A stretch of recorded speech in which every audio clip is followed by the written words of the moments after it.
¿Cómo se produce su ingreso al gobierno de la Rúa? ¿Cómo fue eso? Bueno, al gobierno de la Rúa, todo el mundo quería que yo fuera ministro de Economía, me paraba la gente por la calle y los dirigentes políticos, más aún, de la Rúa y los radicales me llamaron para que yo me incorporara, pero también me habló Duhalde, me habló Rucauf, me hablaron Chacho Álvarez, prácticamente todo el mundo quería que yo entrara al Ministerio de Economía. ¿Y usted Y me ingresa? prometieron apoyo, y en realidad lo brindaron al apoyo porque aprobaron varias leyes difíciles, como por ejemplo la ley del déficit cero. Antipopular, digamos. Digo, en el sentido de para un gobierno, ¿no? Claro, antipopular, eh, pero, pero sincera y transparente, ¿no? Porque ahí le dijimos a la gente la verdad, sobre todo a la gente del sector público y a los jubilados, a los que ganaban más de 500 pesos, le dijimos, lamentablemente va a haber que producir una rebaja del 13%. Cuando se produjo un cambio en los Estados Unidos, en el Fondo Monetario Internacional, se fue Stanley Fischer y entró Ann Kruger, esta señora empezó a imaginar un futuro régimen de bancarrota de las naciones para resolver problemas como los que tenía en ese momento Argentina. Una profecía autocumplida, digamos. No, lo que ocurre, ella tenía buena intención, pero ella pensó no con un sentido práctico de resolver el problema de Argentina o de Turquía, que éramos los dos Sí. países que estábamos en crisis en ese momento, sino en tener un régimen permanente. Ahora, al discutir un régimen permanente y no abocarse a ayudarnos a resolver el problema de Argentina, se exacerbaron las expectativas en contra de la Argentina. Yo esto se lo expliqué a la propia Ann Kruger y se lo expliqué a los dirigentes argentinos, Duhalde, Alfonsín, de la Rúa, por cierto, Rucauf, a los gobernadores, a Kirchner mismo, y les dije, miren, si nosotros no nos unimos y no perseveramos en esta línea en la cual estamos, de producir un ajuste, pero un ajuste transparente y ordenado, acá nos van a imponer un ajuste brutal, sangriento, salvaje, que va a producir no 13% de reducción de salarios públicos de más de 500 pesos, va a producir 30, 40, 50% de reducción de todos los salarios públicos, privados y de las jubilaciones, de todas las jubilaciones, a través de una devaluación y de la inflación que viene de la mano de la devaluación. Pero ¿qué ocurrió?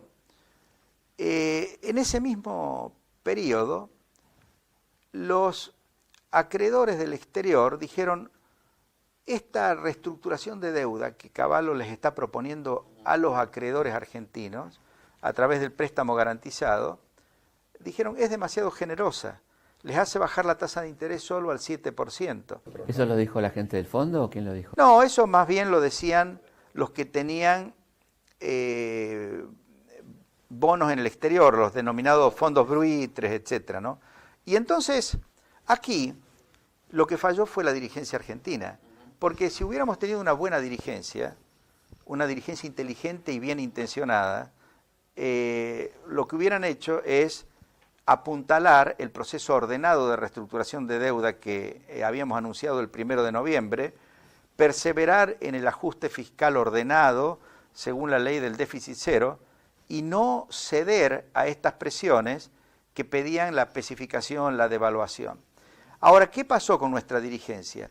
Yo creo que ahí priorizaron el interés de los grandes endeudados en dólares del sector privado y de las propias provincias muy endeudadas. Dijeron, aprovechemos la oportunidad para licuar estos pasivos, es decir, para sacarnos de arriba estas deudas, para de esa forma apropiarnos nosotros, me refiero a estos grandes endeudados, del patrimonio argentino, aun cuando sea a costa de quitarle a los ahorristas el 50% de sus ahorros, de quitarle a los futuros jubilados el 50% de sus futuras jubilaciones, aún a costa de empobrecer al 50, 60, 70% de la población. Ahí falló claramente la dirigencia argentina. ¿Falló o hizo algo coherente con su ideología, digamos? No, creo que falló, porque yo no creo que la ideología de Duhalde o de Alfonsín. ¿De la Rúa?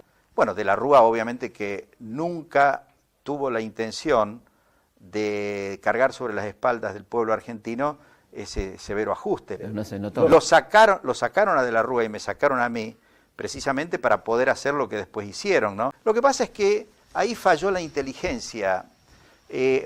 Obviamente que Duhalde y Alfonsín creyeron que el pueblo era de Mendiguren y que los llorones de la Unión Industrial que pedían que le devaluaran la moneda para permitirle aumentar sus precios, para protegerlos de la competencia internacional y para licuar sus pasivos, porque iban a acompañar la devaluación con especificación, creyeron que ese era el pueblo, y el pueblo no era ese.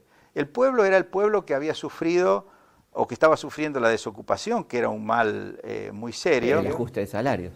El ajuste de salarios, pero claro, pero un ajuste de salario del 13%, ¿se da cuenta? O un ajuste ordenado dentro de los sistemas de crisis de las empresas. En lugar de atenuar en todo caso el ajuste que criticaban, produjeron un ajuste mucho mayor. Infinito. Un ajuste enorme, ¿no? Ahora, ¿por qué siempre se ajusta por el mismo lado? ¿Por qué siempre se les ajusta a los que menos tienen, digamos, ¿no? ¿Por qué es así esto? ¿Por qué pensar en el tipo que gana más de 500 pesos como si fuera una fortuna y estamos hablando de un asalariado medio, bajo, ¿no? ¿Por qué no ajustar a los sectores del privilegio? Bueno, es que a los sectores del privilegio se los había ajustado, por eso es que boicotearon al gobierno. O sea, ¿usted por qué cree que de Mendiguren y la Unión Industrial y los grandes medios de comunicación que estaban muy endeudados tiraron abajo al gobierno de la Rúa y me sacaron a mí del Ministerio de Economía? Porque los habíamos ajustado, y casi que lo habíamos ajustado. O sea, nosotros no íbamos a permitir que los errores que ellos habían cometido por haber, por ejemplo, querido monopolizar todo un sector de la comunicación, comprando cables, comprando canales en el interior, comprando diarios en base a endeudamiento, que ahora le íbamos a sacar la deuda de arriba, la íbamos a tirar sobre las espaldas del pueblo y a ellos le íbamos a dejar el multimedio monopólico, ¿se da cuenta? O sea, un gobierno serio, como era el gobierno de la Rúa cuando yo estaba de ministro de Economía y como había sido el gobierno de Menem cuando yo colaboré con él, es un gobierno que impone disciplina. ¿Y a quiénes más les impone disciplina? A los más poderosos, que obviamente es a los que más hay que disciplinar. ¿Cómo fue el corralito? ¿Cómo se le ocurrió? ¿Cómo fue? No, bueno, el corralito son de esas soluciones, entre comillas, a las que uno se ve obligado en situaciones muy críticas. El corralito pretendía preservar los ahorros de la gente, porque obviamente no había suficientes dólares ni había suficientes pesos en efectivo como para devolver todo el dinero que la gente tenía en el sistema bancario. Pero estaban los activos de los bancos, que son en Argentina y en cualquier país del mundo el respaldo. Por lo tanto, el corralito lo único que hizo fue restringir el retiro en efectivo, en dinero, en billetes, pero le permitió a la gente disponer de su ahorro vía la tarjeta de débito, vía un cheque demostrador, vía una transferencia bancaria, o sea que la gente seguía siendo propietaria de sus ahorros seguían estando en dólares o en pesos según los hubiera depositado, y podía hacer pagos, y podía comprar cosas, podía utilizarlos como uno normalmente utiliza pero con un límite, ahorros. Un límite chico de dinero, ¿no? No, los podía utilizar en un 100%. No, digo, el débito, por ejemplo, había un límite. No, la tarjeta de débito, con la tarjeta de débito uno podía pagar. No se podía sacar del cajero, digamos. Claro, eso es lo único que se restringió, retirar en efectivo. Se podía retirar hasta 1.000 pesos. Pero eso fue utilizado como excusa para voltear al gobierno. Y después produjeron la verdadera confiscación, que no fue el corralito. La verdadera confiscación fue aquello a lo que denominaron corralón, pero que en realidad lo llamaron corralón para emparentarlo con el corralito, pero tenía el objetivo opuesto al del corralito. El corralito fue para preservar los ahorros de la gente. El corralón fue para quitarle los ahorros a la gente, que es lo que hizo Duhalde, ¿no? ¿Con la especificación? Con la especificación y con la reestructuración de los depósitos. Fíjese que a partir de que asumió Duhalde, la gente ya no pudo pagar con una tarjeta de débito o con un cheque contra el dinero que tenía en el banco, tenía que dejar el dinero en el banco 3, 4 años. No lo podía retirar de ninguna manera, ni en efectivo, ni con cheque, ni con transferencia, ni con tarjeta de débito. Fue una monstruosidad lo que significó el corralón. ¿Y la conducta de los bancos en aquel momento qué le parece? ¿Le parece lamentable?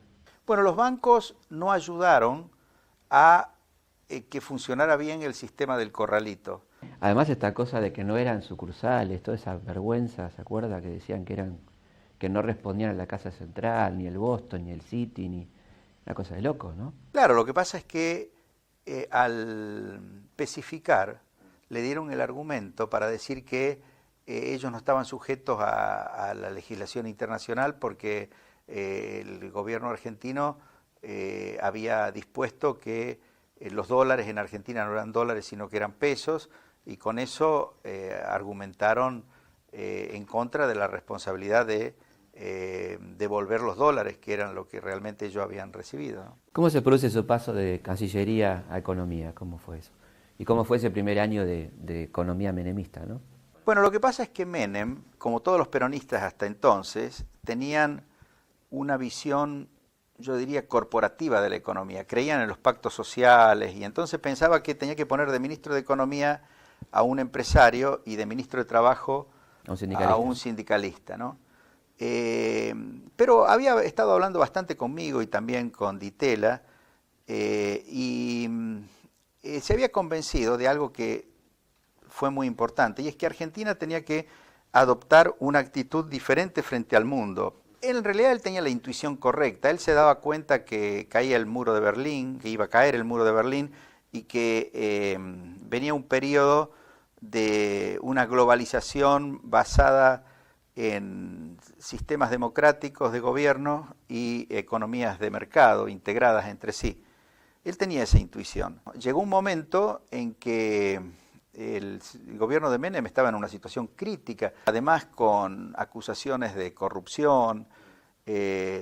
Solo tenía buena imagen por su política exterior, pero era un gobierno totalmente desdibujado en su capacidad para resolver los problemas internos.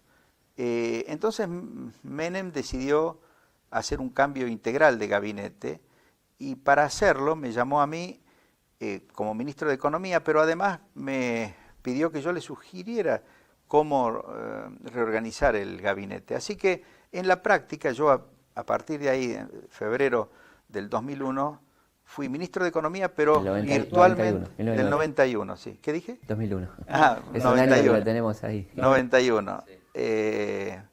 Fui virtualmente primer ministro o jefe de gabinete, aunque esa figura no existía. ¿Y cómo se llevaba con toda la corrupción y con toda esa cantidad de cosas que pasaron durante ese gobierno? Bueno, ¿Qué lo que pudo ocurre... hacer usted, qué vio y qué pudo hacer, no? No, yo pude hacer muchísimo, porque en realidad en ese periodo hubo mucho menos corrupción que lo que había habido en la década de los 80 y en la década de los 70 y que la que hay hoy, por ejemplo, en la Argentina. ¿Por qué?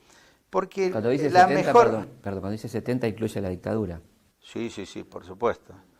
Lo que pasa es que en un régimen estatista, y donde el grueso de las decisiones las toma el Estado en forma discrecional, por ejemplo, cuánto se invierte, en qué se invierte, quién construye las obras, quién provee al Estado, quién recibe subsidios, quién no los recibe, quién paga impuestos, quién no los paga. Cuando hay gran discrecionalidad y sobre todo cuando hay gran inflación, el clima es muy propenso a la corrupción. Como la corrupción, que es un mal generalizado, tiene una forma de ser neutralizada, y la forma de ser neutralizada es con transparencia, con automaticidad, con reglas claras, erradicando la discrecionalidad en la toma de decisiones. Entonces, cuando logramos eliminar la inflación de la economía, que la inflación confunde y oscurece todo en materia económica, y además establecimos reglas claras y generales y dejamos de intervenir casuísticamente en la economía, las oportunidades para que hubiera corrupción tendieron a desaparecer. ¿Por qué se fue del gobierno de Menem? ¿Qué pasó? Bueno, es muy conocido. No, está bien, pero bueno que lo cuente usted, ¿no? Conocido es, sí. En el año 96 ya era muy difícil trabajar juntos con Menem, porque habíamos tenido una discrepancia muy fuerte en este tema de cómo erradicar este Estado paralelo que yo había denunciado en el Congreso. Él obviamente ya estaba muy molesto conmigo porque yo había hecho esa denuncia, aunque hasta el momento que yo hice la denuncia él me alentaba a que lo hiciera, pero como la gente se había puesto del lado mío y lo veía a él como responsable de que no se resolviera el problema, entonces empezamos a vivir situaciones de mucha tirantez y entonces era mejor que yo me fuera del gobierno, como me fui.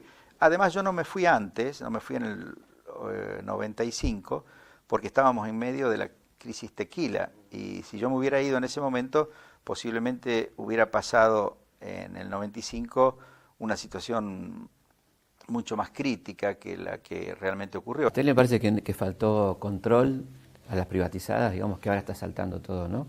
Que faltaron organismos serios de regulación. Bueno, desde el 2002 en adelante sí, pero hasta el 2001 funcionaron en electricidad, en gas, en todos los rubros que se privatizaron en base a leyes del Congreso, discutidas en el Congreso, existieron entes reguladores independientes del Estado, con personal elegido por concurso, como corresponde, muy buenos profesionales, pero, que controlaron bien. Pero, ¿qué pasó? No pasó nada. No, lo que pasa es que desde el 2002 en adelante se paralizó toda la inversión en los sectores de infraestructura y el sistema se está desorganizando a ritmo agigantado. Y por eso dentro de poco no vamos a tener agua potable en cantidad suficiente, no vamos a tener luz, no vamos a tener puertos, no vamos a tener aeropuertos de calidad, no vamos a tener rutas, porque en todos esos sectores en los que hubo una fuerte inversión muy bien hecha en la década de los 90, que permitieron modernizar al país, en todos esos sectores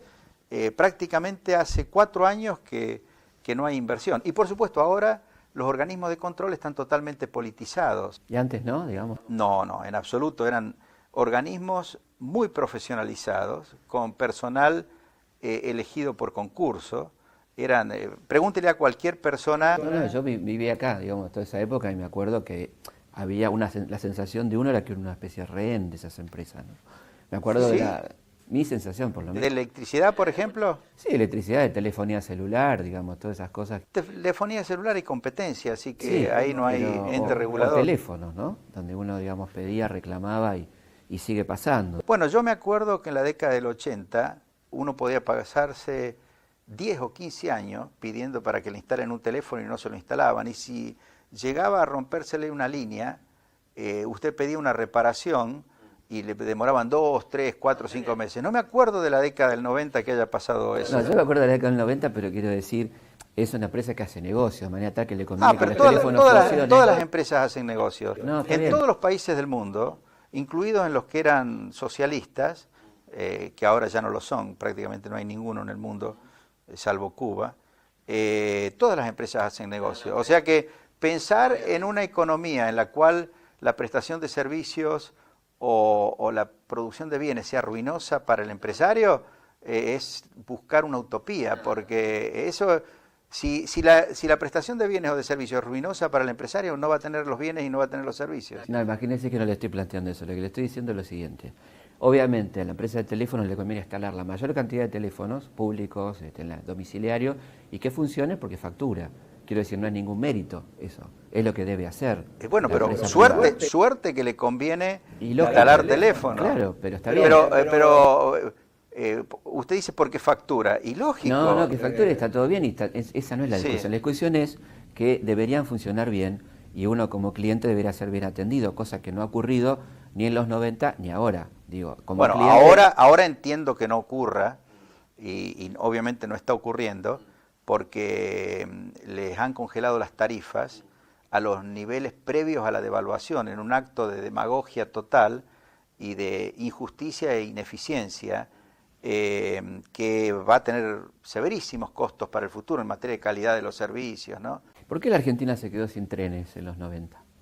Los trenes de carga en los sistemas que se privatizaron mejoraron muchísimo la capacidad de transporte y el transporte. Lo que no se mantuvo y no se van a poder mantener, salvo que se hagan muy fuertes inversiones en las vías, son los trenes de pasajeros. Pero ahora, porque con las vías que hay ahora... pero por 10 años de abandono, digamos, ¿no?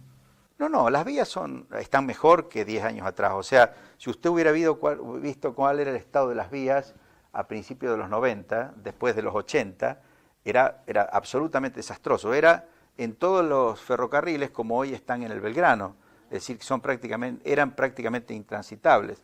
En los lugares donde se produjeron privatizaciones de ferrocarriles, las empresas que hacen el transporte de carga mejoraron el estado de las vías, pero lo mejoraron para transporte de carga, o sea, para un tren que va con una velocidad de 40, 50 kilómetros por hora. Si usted a esas vías le pretende poner un tren de pasajeros, corre un riesgo tremendo, si apenas aumente la velocidad, de que haya un descarrilamiento. Por eso, para pensar en construir trenes de pasajeros, habría que hacer una gran inversión adicional en vías. ¿Y por qué no se hizo en los 90 eso? Bueno, porque a nivel del país, obviamente era una inversión que no tenía sentido. Era mucho más importante... Con aquel modelo de país no tenía sentido. No, con cualquier modelo de país, porque es mucho más importante para el transporte de pasajeros tener buenas rutas, permitir que se desarrolle un transporte por carretera que es mucho más flexible, eficiente, y tener transporte aéreo. ¿Qué lo conmovió hasta las lágrimas de las palabras de Norma Pla, aquel famoso? Y que los jubilados obviamente estaban sufriendo mucho. Imagínense, estamos hablando de mayo, junio del año 91, que es cuando Norma Pla vino a verme, acompañado por muchos jubilados, en una gran manifestación en el Congreso. Yo había ido al Congreso a discutir una de las leyes y la recibía Norma Pla. Y por supuesto me conmoví por lo que ella planteaba, hacía un planteo totalmente justo, y obviamente me emocioné, porque además mi papá estaba en la misma situación que la que describía Norma Pla. Mi papá también había aportado toda su vida como empresario y estaba cobrando la jubilación mínima, que era de 120 pesos.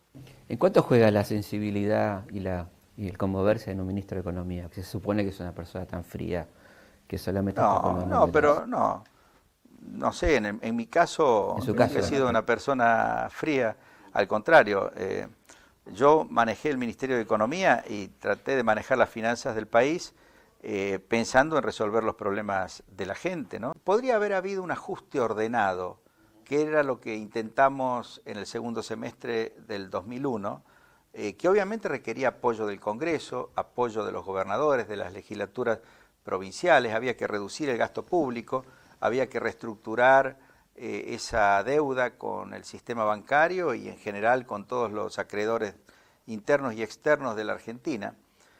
Pero si bien comenzamos con ese ajuste ordenado, que era ineludible, había que hacerlo sí o sí, un cambio de posición y de estrategia del fondo nos empujó hacia el abismo. Pero con ese cambio de estrategia y de posición del fondo que se produjo en el último trimestre del 2001... Que consistía en no adelantarle el dinero... En no ayudar a la reestructuración ordenada de la deuda y más bien empujarnos a la devaluación y a la pesificación. Pero yo no le cargo tanto las tintas al fondo, a pesar de que cometió ese gravísimo error, sino a la dirigencia argentina, a los que decidieron provocar el golpe institucional del 2001 para sacarme a mí y sacarlo de la rúa del gobierno y tomar ellos el poder. ¿De quién estamos hablando? Estamos hablando de Duhalde, con apoyo de Alfonsín, y a la dirigencia empresaria que les propuso esta estrategia, que como digo yo era la estrategia a la que empujaban también en ese momento las autoridades del fondo, muy equivocadas, pero en cierta medida desde el punto de vista del fondo era lo que ellos habían hecho por décadas para enfrentar las situaciones críticas de los países. Pero los argentinos éramos los que teníamos que advertir que nuestros intereses no estaban alineados con los de ellos. Sin embargo, de Mendiguren, Alfonsín, Duhalde, sí consideraron que nuestros intereses estaban alineados a esta estrategia que nos sugerían desde afuera y provocaron un verdadero desastre. Yo creo que el 2002 es el año de la verdadera crisis en la Argentina, pero no es una crisis que venía, como dicen, es una crisis que fue generada en forma brutal para producir esa redistribución de riqueza y de ingresos que describí antes. Al fondo no le importa a la gente, ¿no? Al Fondo Monetario no le interesa a la gente. Bueno, depende en qué épocas y depende qué dirigentes del fondo. Kruger, Camdesú, por ejemplo. no. No, pero Michel Camdesú y Stanley Fischer fueron dirigentes del fondo que fueron muy respetuosos de los países y que proveyeron mucha ayuda, no para implementar las políticas que dictaba el fondo, todo lo contrario, para apoyar las políticas que los países decidíamos, ¿no?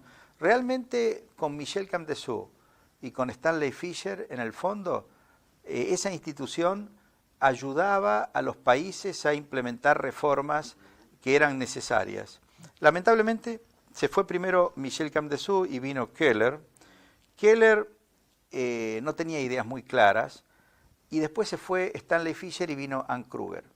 Y Anne Kruger no es que no le importe la gente, sino que es muy esquemática. A ella le gustaría que el mundo estuviera bien organizado y le gustaría que hubiese una legislación aprobada por todas las naciones del mundo para manejar situaciones críticas como la que enfrentaba Argentina.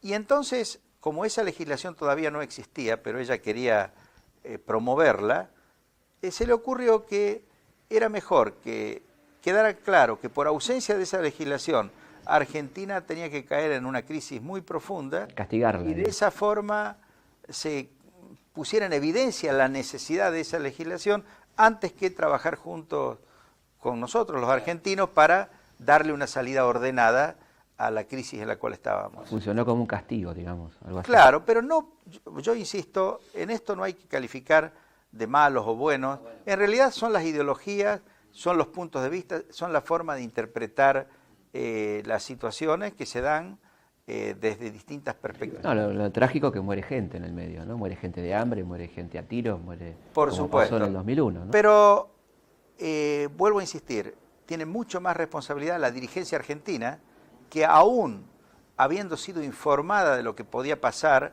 si íbamos adelante con esas políticas, sin embargo, promovieron un cambio de gobierno y tomaron el poder e hicieron todo lo que iba en contra del interés de los argentinos. ¿Usted cuando pensó en la convertibilidad la pensó para muchos años o la pensó como una política de shock? No, la convertibilidad era para siempre. Y vamos a volver a tener convertibilidad en el sentido de que la gente va a poder proteger sus ahorros en la moneda que le inspire más confianza dentro del país. Va a ver usted que va a haber un momento, no sé cuántos años pasarán, que volveremos en ese sentido a tener convertibilidad. En el 97, cuando había gran entrada de dólares al país, habría que haber dejado flotar. En ese momento el peso hubiera pasado a ser más valioso que el dólar, porque había mucha entrada de dólares. Pero ya hubiese sido no 1 a 1, sino la relación que estableciera el mercado. Y después, obviamente, se hubiera producido una devaluación, pero una devaluación ordenada, en momentos de la crisis rusa o de la crisis brasilera, o en momentos en que, por ejemplo, el dólar se apreciaba demasiado, como se apreció en el año 2001, ahí hubiéramos tenido el tipo de devaluación que se produce para el peso chileno, para el peso mexicano, para el dólar canadiense, cuando el dólar norteamericano está muy fuerte. Y por supuesto, después hubiéramos tenido de nuevo una apreciación en el 2002 o 2003, cuando el dólar empezaba a depreciarse frente al euro y frente a otras monedas. O sea, hubiéramos tenido una moneda flexible, una convertibilidad flotante, que es la mejor de las convertibilidades, porque no impone la inflexibilidad del 1 a 1. Ahora, lamentablemente, al no dejarse flotar en el año perdón, en el año 97, que es cuando se hubiera podido dejar flotar, ya en el 2001 no se podía ir a una libre flotación, porque de ir a una libre flotación iba a pasar lo que pasó La devaluación. en el 2002 con la fuerte devaluación. Si yo hubiera tenido apoyo del fondo y de la dirigencia política argentina en el 2001, podríamos haber salido del 1 a 1 de una manera ordenada, sin el costo brutal que significó la devaluación del 2002. Y Stiglitz dice bien claro por qué. Dice, si al fin de cuentas el dólar, que era el que estaba demasiado apreciado y que había arrastrado el peso para arriba, se devaluó a partir de mediados del 2002 frente al euro y de una manera estrepitosa. ¿Cómo vio usted las jornadas del 19 y 20 de diciembre del 2001? Y con mucha angustia, porque me di cuenta que estaban utilizando a la gente, que obviamente sufría en ese momento por el corralito y por todo lo que había pasado hasta ese momento. Incluso estaba enojada porque habíamos anunciado el 13% de reducción de los salarios, pero utilizaron todo ese enojo legítimo de la gente para sacar al gobierno, que estaba tratando de encontrar una salida ordenada, y producir un ajuste mucho más severo, mucho más cruel, mucho más injusto que el que estábamos intentando. O sea, engañaron a la gente. Utilizaron el dolor de la gente y la bronca de la gente para tomar el poder, pero con intenciones muy malas, con las intenciones de producir un ajuste muy superior a aquel que había provocado el malestar popular. ¿Usted cree que la gente es injusta con usted lo que usted ha hecho por el país? ¿O cómo No, yo creo, vive la relación? no, la gente no, la gente no es injusta. La gente obviamente tiene su percepción en base a lo que le pasó y sobre todo a lo que le dicen los medios, ¿no? Yo creo que los que han sido absolutamente injustos conmigo han sido los medios de comunicación. ¿Usted cree entonces que tanto Duhalde como Alfonsín fueron funcionales a los planes del fondo? En el sentido de la devaluación. Duhalde y Alfonsín fueron muy poco inteligentes y sin duda no se dieron cuenta que lo que les mandaba decir el fondo en aquel momento iba en contra de los intereses de la Argentina. Pero ¿No se dieron cuenta, está seguro? Yo creo que no se dieron cuenta, yo creo que es falta de inteligencia y falta de grandeza y además yo creo que en el caso de Alfonsín había un problema psicológico de por medio. Él quería que la década del 90 terminara tan mal o peor que la década del 80. Él no se bancaba que su gobierno haya terminado en hiperinflación y que el gobierno de Menem o de la Rúa, digamos, los gobiernos de la convertibilidad, terminaran bien.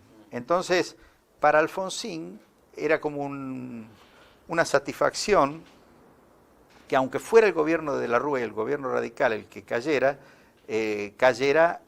desmoronándose la convertibilidad y desmoronándose el modelo de la década del 90, ¿no? Hablando de eso y para terminar con una cosa medio humorística, ¿cómo le cayó el apoyo moral de Carlos Menem?